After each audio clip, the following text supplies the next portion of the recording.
Bonjour à tous et bienvenue sur la chaîne Info PNO.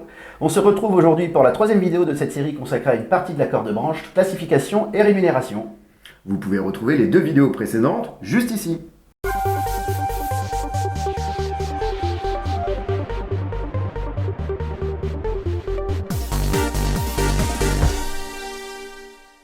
Aujourd'hui, nous allons parler de facilité de circulation, d'indemnité nuit, jour de fête et dimanche et des changements d'entreprise.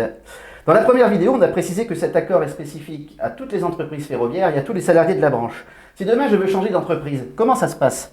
Eh bien, ça se passe plutôt mal, parce que ça dépendra de tout un tas de paramètres qu'on n'a pas, et notamment les accords d'entreprise. En effet, comme on l'expliquait dans les deux premières vidéos, un emploi type correspond à une tâche. Par exemple, une tâche de conducteur crée un emploi type de conducteur.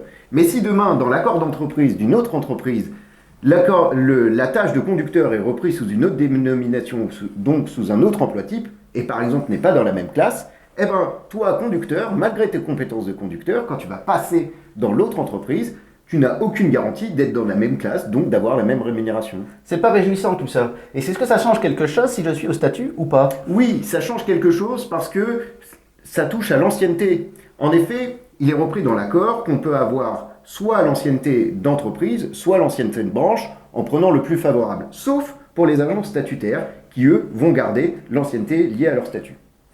Merci Gauthier. Maintenant parlons des indemnités de nuit et jours fériés. Il y a un chapitre entier là-dessus.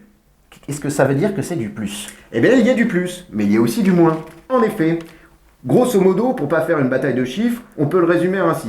Les indemnités de nuit augmentent, les indemnités de dimanche et jours fériés baissent. Maintenant, c'est à chacun des cheminots qui regarde cette vidéo de faire le décompte s'il fait plus souvent des dimanches et jours fériés ou plus souvent des nuits, et il saura s'il y gagne de l'argent. Surprenant, les signataires n'ont pas communiqué là-dessus. Surprenant, en effet. En effet. Pour terminer, parlons des facilités de circulation. On a tout entendu. Certains disent qu'elles sont maintenues, d'autres parlent de leur disparition. C'est quoi la vérité ? La vérité, c'est que, encore une fois, ça va dépendre du bon vouloir de l'employeur. En effet, les facilités de circulation peuvent être créées dans chaque entreprise de la branche, mais uniquement par accord d'entreprise, à l'initiative de l'employeur ou en accord avec les partenaires sociaux.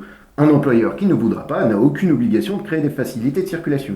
Et un point non négligeable, ça ne s'applique qu'aux facilités de circulation de loisirs. En effet, cet accord introduit la différence entre facilité domicile-travail et facilité de loisirs, et ça permet justement, dans la branche, de fiscaliser les facilités de circulation de loisirs. Donc maintenant, nous paierons des impôts dessus tous les ans.